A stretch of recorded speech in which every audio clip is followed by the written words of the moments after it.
once upon a Hey, time, Rashad. at a time in my life, I used to be like, tired is a mindset. I don't get tired. Right now, I'm pooped. So yesterday, I put up an entire video by itself, 20 seconds of the Las Vegas Aces continuing to ignore the Dearica Hamby situation. And the reason why I say continue is because I reached out to the Aces.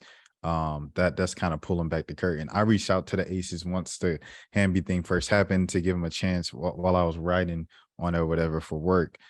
Just to give them a chance. You know, the Aces give me so much access and they've given me so much. Those are good people over there.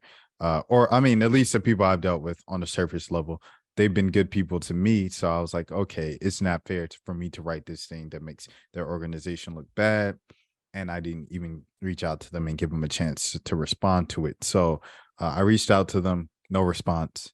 No one else has gotten a response apparently over the past couple of weeks. So this was their first chance to ask questions about that. I heard the Candace Parker thing. They kind of like ignored a lot of people who were raising their hands and asking for questions. The second it came up, that's when it was like, okay, let's wrap it up. So there's that's the reason why I even put out that video as a separate video, is because this has been a thing that people have been trying to get outside of me and stuff like that. So it is screen sharing time without further ado. And here we go. So as you see, Andy from the Las Vegas Review Journal was the guy who asked the question yesterday that the Aces moved past. And after that, you know, Sam Gordon, who's also at the Review Journal, he wrote that the Aces absolutely need to respond to Hamby's allegations, and he reposted it. He said, "After today, feels more relevant than ever." And after all of this, I think it was a combination of all of those things that the Aces finally responded. So, without further ado, here is the response. The Las Vegas Aces are aware of the formal investigation launched today by the WNBA. Wait, hold on. By the WNBA regarding uh that's not the it's the PA, right? The Players Association. But okay, maybe the WNBA is launching an investigation as well. Um, or is it, or is this the other investigation that's going on the Aces, which I'm not going to touch on in this video. I haven't done the research on it to even give you guys a fair video or like kind of reporting thing on it. I just haven't done the research yet. I haven't had the time today. But here we go. As an organization whose mission is to support and celebrate the tremendously talented women in our league, we take seriously our responsibility to hold ourselves to the highest professional standards. We have been in contact with league investigators to assist with all information requested and will continue to do so throughout the investigation. Due to the ongoing investigation, the organization will no longer will have no further comment at this time. I feel like that's much easier than saying like, well, next question. Just say no comment. Just say like this is a ongoing investigation. So due to the nature of that, we have no comment at this time. Um, and if someone follows up, due to the ongoing investigation, we have no comment at this time. Next question, please. You know what I'm saying? Like, I feel like that's better than ignoring a question and being like, oh, my Wi-Fi is broken. My dog ate my homework and my laptop and my Zoom app. You know, like, I don't know. I feel like they could have handled the entire situation just a little bit better, a lot a bit better. Kelsey Plum spoke on this today. She was asked about it at USA mini camp. So I will share that video as well. This is from Casey Soto. So shout out to Casey Soto on the Twitter. And I'm gonna share the sound. Hold on, so you guys can hear it too. And let's do high it. standing with the Players Association. How do you balance those things and how you can address it and how you talk to other players about it? Yeah, well, I appreciate you asking that. I think that's kind of like I was waiting for the question, to be honest. You know, it's tough. I wear a lot of different hats. I'm best friends with Dearica. I am vice president of the Players Association, and I'm a very proud member of Las Vegas Aces.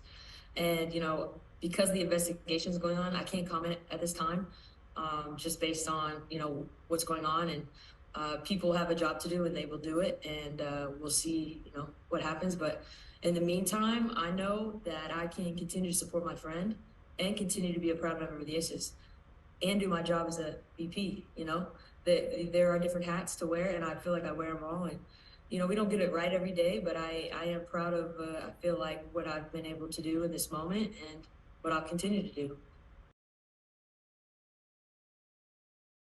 There you have it. There you have it. There you have it. Kelsey Plum right there. Speaking on the allegations and speaking on, I don't know. I feel like she handled it well. She handled it extremely well. And that's exactly what I said. That's exactly what you can say when you can't comment on a situation. I think she was like, yo, I support Dearica. At the same time, I support the team that I'm a part of, and I love the franchise I'm a part of. And this is an ongoing investigation. So, until the investigation includes, I can't comment too far into it. But I love everybody for, what I'm saying? Like, I don't know. It just felt like she handled it well for someone who can't comment on something. If you can't comment on something, say I can't comment on it. Don't ignore it, and don't lie about not being able to answer the question.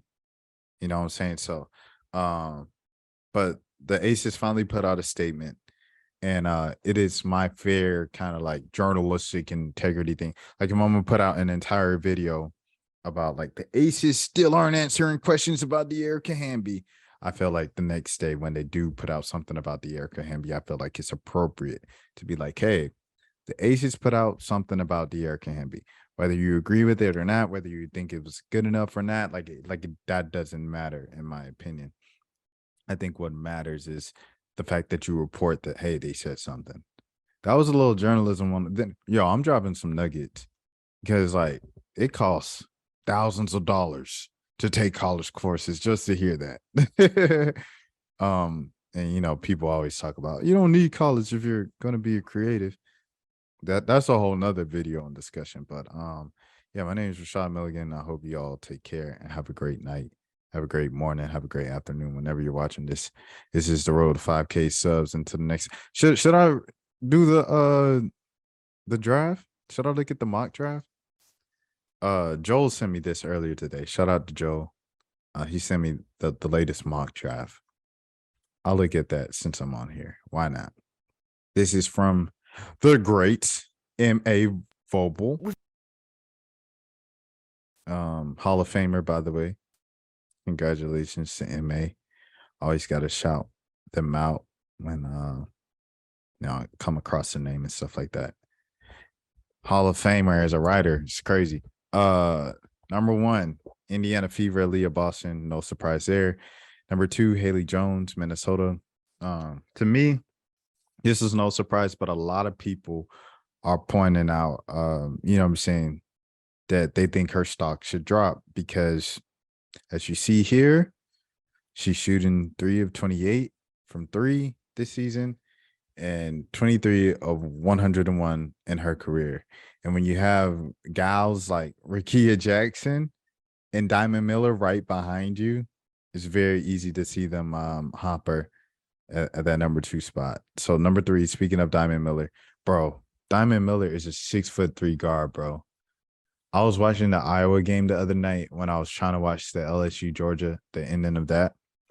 And to see her rebound the ball and take it coast to coast with ease, bro. It's like she's got a great handle. She's the tallest person on the floor. So, like, I think Diamond Miller might be like, Aaliyah Boston is dominant. Just what she does. She reminds me of Shaq, her game. But like Diamond Miller might be the second most just unstoppable. Might be, you can even say, yeah, best player in the draft. I don't know, like, I don't want to disrespect Aaliyah like that, but I really want to say that. Y'all know how I feel about Diamond. I brought her on a couple years ago, everything like that. Also brought on Haley, plug. But yeah, I think Diamond has a really good chance to be the best player in this draft. And it's not like what she can do is crazy, bro. It's crazy. Rickea Jackson killing it right now. She's a senior? I thought Rickea was a junior for some reason. I thought she did 2 years at Mississippi State. This is her 3rd. So I guess she did 3 years in Mississippi State. Okay, wow. Because how long has Vic been at Texas? This is Vic's second year at Texas, or is this his third year at Texas? Because she played for Vic. Vic went to Texas. Vic went to Texas like what? Like April 20, like he went at the beginning of the pandemic, if I'm not mistaken. So that's 2020. So okay, so she played 2019, 2020, 2020, 2021, 21, 2022, and 22, 20. Oh, yeah, that's 4 years. Boy, time be flying, man. I had no idea she was a senior. I thought she was a junior, but she's killing it right now. They got her number 4. Very easy to see, you know, it depends on how teams value the 3-point shot. Cause even Aaliyah Boston's shooting the threes now. You know what I'm saying? Even Aaliyah Boston is shooting the threes now. Number 5, you got Charisma Osborne. So that was like the big 4 of the draft. So now you have like kind of everybody else. This is when the draft starts, you know, when people say that. No, the draft has started. Charisma Osborne, UCLA Bruins. Bruins, you're ruining it. Chicago, obviously, you guys know like that team is wide open now. You have Courtney Williams coming in the picture, to come along with Copper. Who else? Who else do they have? I think they had someone. Dana Evans. So they're guard heavy already. I don't know if they would draft a guard again, but yeah. Sloot is taking a year off. You know, they lose the big 2. Not Sloot, Quiggs. Quiggs is taking a year off. And Sloot, you know, you lose her to New York. So, you know, and obviously Candace. Ashley Jones, my dog. Y'all know that's my dog. Interview with her on the channel as well. Plug. And they have her going number 6. I always rock with Ashley. When she came back this year, I was kind of surprised. I was a bit surprised, but it is college, you know, NIL. Number 7, Jordan Horston. Great career in Tennessee at Rocky Top. They got her going number 7. And Renaya. Is Renaya with I think Renaya is with Indiana. Let me see. Where's Renaya? Man, this thing, hey, getting on my nerves. Let me see. Renaya. Is Renaya with Indiana? Yeah, she's with Indiana. I thought so. So Renaya is with Indiana. So you get Renaya and Jordan. Did they get okay, I don't even want to keep asking questions out loud. I get myself in trouble. Liz Kitley from Virginia Tech. I think she was the ACC Player of the Year last year, right? Still averaging a double-double right there for the Virginia Tech. And, you know, they do need the size. They do need the size. They do need that 6'6". Like I want it, like you already know, kind of like I've voiced it on here. When you can have a talent like Diamond Miller, bro, like one of those hybrid wings that does everything. They go along with Ryan in the middle of that look pack and everything. Instead of having AD or Tiff, you know, who's on a suspended contract this season, but having Tiffany Hayes or AD, people who are really guards, like kind of shift to that 3 role, that 3 spot, just because like you have so many talented shooting guards on the team. It would have been nice to have a genuine kind of wing, right? Like a 3 who's in hybrid, like one of those new school hybrids that can play 1 through 5, like a Diamond Miller. But, you know what I'm saying? How much can you really truly complain when you have an Olympian on the roster, when you add an Olympian and an all-star, perennial all-star to the roster? So, you know, shout out to gold medal Leash as well. Liz Kitley, you know, when you look at Cheyenne, sometimes some nights Cheyenne can be outsized. Mo Billings for sure can be outside. She's like really a 4 that they put at the 5 position a lot of nights. But yeah, so Liz Kitley, I don't think you can be too mad at that. These were a couple of surprises to me at the end of the first round. There are 2 UConn players in this mock going in the first. You have Dorka at number 9, and they have Lou going in at the end of the first round, which I thought was interesting because not so much with Dorka. If anything with Dorka, I was a bit surprised she was supposed to go top 10. Like I would expect like Dorka to be mocked in the second round, but I think a large part of it has been Liv's, Olivia Nelson-Ododa, I think it's been her success the past season and her rookie year with Los Angeles. Kind of just like, yo, like these kids that are like might just be like decent, above average centers or bigs at UConn could be solid and above average bigs in the W. So I think Olivia Nelson-Ododa definitely plays a huge part in her being mocked in the top 10 right here to Seattle. Seattle is another team. Them in Chicago are just like, they got to build up with Copper in Chicago and in Seattle, Joe Lloyd. Number 10, Maddie Williams from Oklahoma.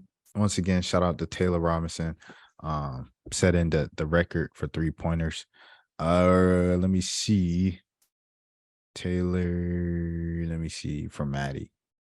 Maddie is the leading scorer. Wow. Okay. She's still the leading scorer for them. Okay. I'm not that familiar with Maddie Williams' game. I ain't gonna lie to you. I just haven't watched Oklahoma that much this season.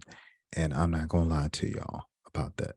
So I need to do my Googles and my research and watch my film on her. Maddie Segrist from Villanova over here.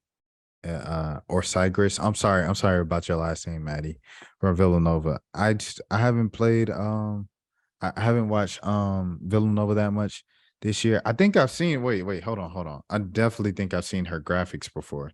Like, after games showing her her games and stuff. Let me see her. Yeah, I've definitely seen her face on those like end of the game graphics and stuff like that. Yeah, all-time leading scorer, male or female. I've definitely seen her. Okay, cool. Yeah. So I've seen her before. I just haven't seen many of her highlights. Another thing I don't know if I've ever said this, but I like dodge a lot of film these days because like I'm like, oh, there's a possibility I might react to it for the channel.